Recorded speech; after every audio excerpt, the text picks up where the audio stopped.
सुप्रभात बच्चों। आज मैं आपको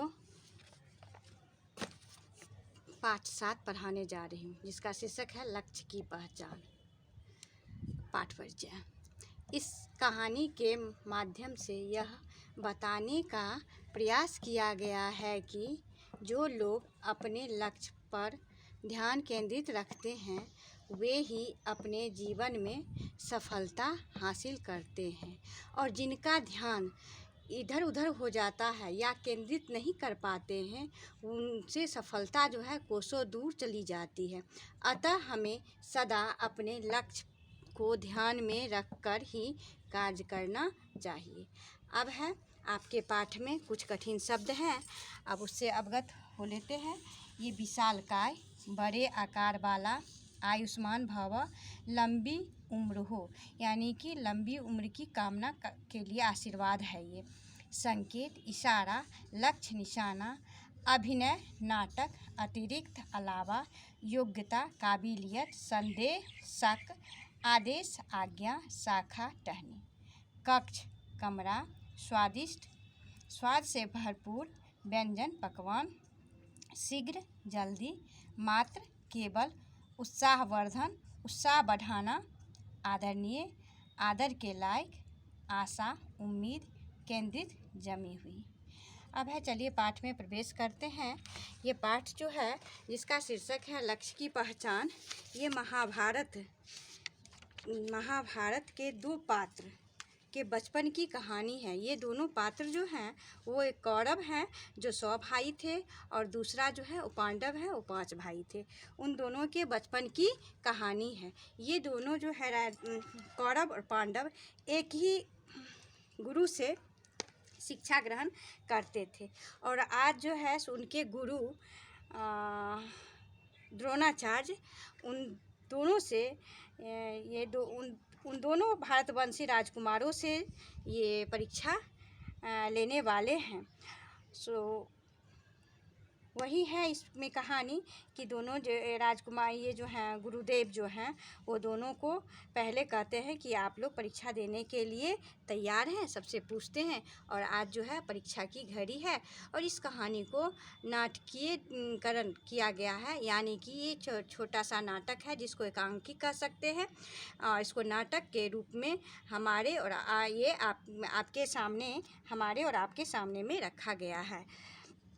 तो ये पूछते हैं कि तुम लोग दोनों भारतवंशी राजकुमारों, तुम लोग आज परीक्षा देने के लिए तैयार हो? तो दोनों तरफ से आवाज़ें आती है कि हाँ गुरुदेव आज्ञा दीजिए, हम लोग तैयार हैं। लेकिन परीक्षा के डर का भय जो है, वो परीक्षा जो देने वाले हैं उसका भय सभी के चेहरे से पर प्रतीत होता है। सभी डरे हुए हैं, सहमे हुए हैं कि पता नहीं गुरुदेव परीक्षा में क्या क्या प्रश्न पूछेंगे और उसका समाधान कर भी पाऊंगा कि नहीं। अब जो है द्रोणाचार्य सभी को एक वृक्ष के नीचे ले जाते हैं, वृक्ष के पास ले जाते हैं, और कहते हैं कि ये जो है बताते हैं कि ये वृक्ष पर जो है एक मिट्टी की चिड़िया रखी हुई है, और उस पर तुम लोगों को निशाना साधना है। जब मैं कहूँ तभी तुम लोग तीर छोड़ना, और इस लक्ष्य का भेदन ही तुम्हारा जो है असली परीक्षा है। सभी शिष्य से कहते हैं कि जी गुरुदेव। द्रोणाचार्य राजकुमार युधिष्ठिर को बुलाते हैं और कहते हैं, वो राजकुमार युधिष्ठिर अपना धनुष और बाण संभाल कर निशाना साधने का अभिनय करते हुए आते हैं और कहते हैं कि आज्ञा दीजिए गुरुदेव। द्रोणाचार्य कहते युधिष्ठिर निशाना साध लिया है तो बताओ कि तुम्हें क्या दिखाई दे रहा है। उससे यह प्रश्न पूछते हैं कि युधिष्ठिर निशाना साध लिए हो तो अब तुम यह बताओ कि तुम्हें अभी क्या दिखाई दे रहा है। युधिष्ठिर कहते हैं कि गुरुदेव मैं एक विशालकाय वृक्ष पर एक चिड़िया को देख रहा हूँ। इसके बाद गुरुदेव पुनः पूछते हैं कि और भी कुछ दिखाई दे रहा है।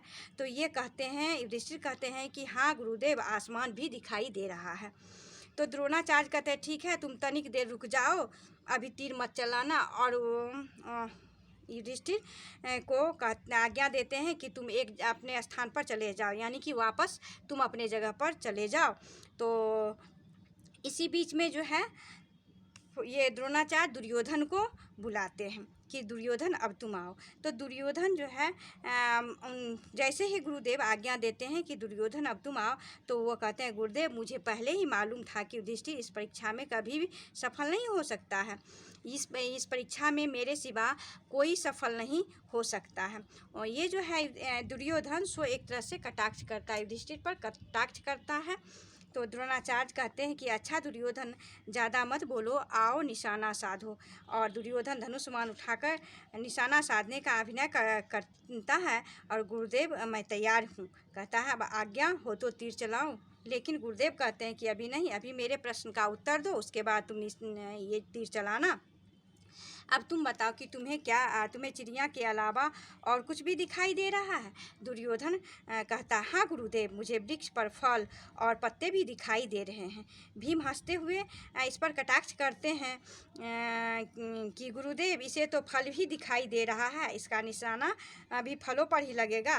गुरुदेव आप मुझे आज्ञा दीजिए। गुरुदेव कहते हैं कि दुर्योधन अब तुम तीर मत चलाना, तुम अपना आज जो है धनुष से बाण हटा लो। तो दुर्योधन कहते हैं कि गुरुदेव आपको मेरी योग्यता पर संदेह है क्या। तो द्रोणाचार्य कहते हैं कि इसका उत्तर मैं तुम्हें बाद में दूंगा, तुम अब अपने स्थान पर वापस चले आओ। भीम को अब कहते हैं कि भीम तुम साधने के लिए तैयार हो जाओ। तो भीम कहते हैं कि गुरुदेव आदेश दीजिए।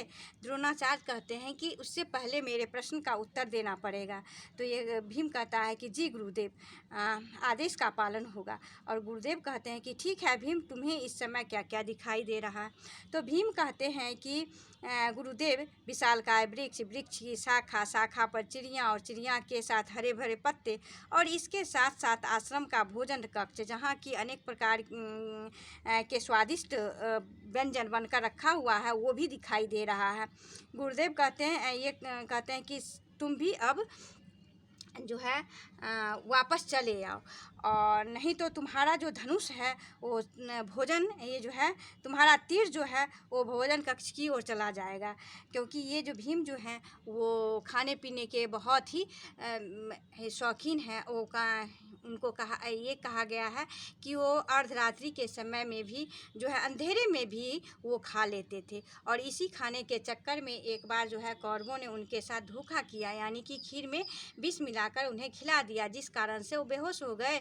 तब कौरव ये भीम को उठाकर ले जाता है और गंगा में प्रवाहित कर देता है। लेकिन बाद में ये बहुत लंबी कहानी है, तो इससे पहले अभी आप पाठ्यपुस्तक में ही आए, पाठ्यपुस्तक में जो आपके कहानी है वही समझें। अब ये कहते हैं कि ठीक है भीम, तुम अपना जो धनुष बाण जो है ये जो है धनुष से बाण हटा लो, क्योंकि और तुम भी अपने स्थान पर वापस आ जाओ। तो ये कहते हैं कि गुरुदेव क्षमा कीजिए गुरुदेव, मैं आपको मेरी योग्यता पर भी आप तो मेरी योग्यता पर विश्वास कीजिए। तो ये कहते हैं ठीक है। सो अब अर्जुन की बारी है। अर्जुन को गुरुदेव आशीर्वाद ये कहते हैं, आज्ञा देते हैं कि अर्जुन अब तुम आओ। अर्जुन जैसे आगे बढ़ता है, धनुष पर बाण चढ़ाता है, तो अर्जुन से भी पूछते हैं कि तुम्हें क्या दिखाई देता है। तो अर्जुन कहता है कि मुझे तो मात्र चिड़िया की आँख ही दिखाई दे रही है। तो द्रोणाचार्य जी पूछते हैं कि अर्जुन सच कह रहे हो। तो हाँ गुरुदेव, इसके अलावा नहीं, इसके अलावा मुझे कुछ भी दिखाई नहीं दे रहा है, मुझे तो मात्र चिड़िया की आँख ही दिखाई दे रही है। तो द्रोणाचार्य जी आज्ञा देते हैं कि तुम तीर चला सकते हो, तुम तीर चलाओ। और जैसे ही अर्जुन तीर चलाते हैं तो तीर चिड़िया के आँख में लगता है, और सभी जो उपस्थित राजकुमार और गुरु द्रोणाचार्य तालियां बजाकर अर्जुन का उत्साहवर्धन करते हैं।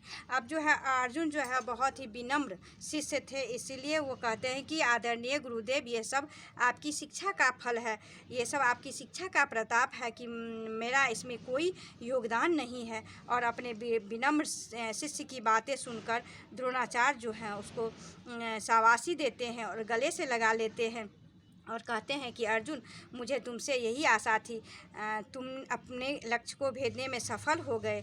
तुमने केवल लक्ष्य देखा और अपनी नज़र उसी पर केंद्रित रखी। यदि तुम्हारे भाई सब भी इसी तरह अपने लक्ष्य को देखता और उस पर अपना ध्यान केंद्रित करता तो शायद वो भी सफलता हासिल करता, लेकिन उनका ध्यान जो था अस्थिर था, सो इसीलिए वो सफल नहीं हो सके।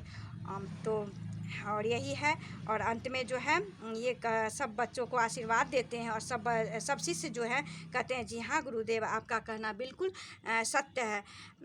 तो और इसके बाद जो है पर्दा गिर जाता है। तो यही एक कहानी है। इस कहानी से हमें यही शिक्षा मिलती है कि हमें अपना जो है ध्यान अपने लक्ष्य पर केंद्रित रखना है कि अभी जो आप पढ़ाई रूपी कार्य कर रहे हो उस पर आप अपना ध्यान जो है एकाग्रचित्त होकर अपना ध्यान केंद्रित रखें, ताकि आप भविष्य में जो है सफलता हासिल कर सके और आप जो भी चाहिएगा और आपकी जो भी चाहिएगा वो पा सकते हैं। सिर्फ यहाँ ये ज़रूरत है कि आपका ध्यान जो है इधर से उधर ना हो। अपने ध्यान को डगमगाने मत दीजिए, उस पर एकदम एकाग्रचित होकर अपने ध्यान को केंद्रित रखिए, तभी आप सफलता हासिल कर सकते हैं। धन्यवाद।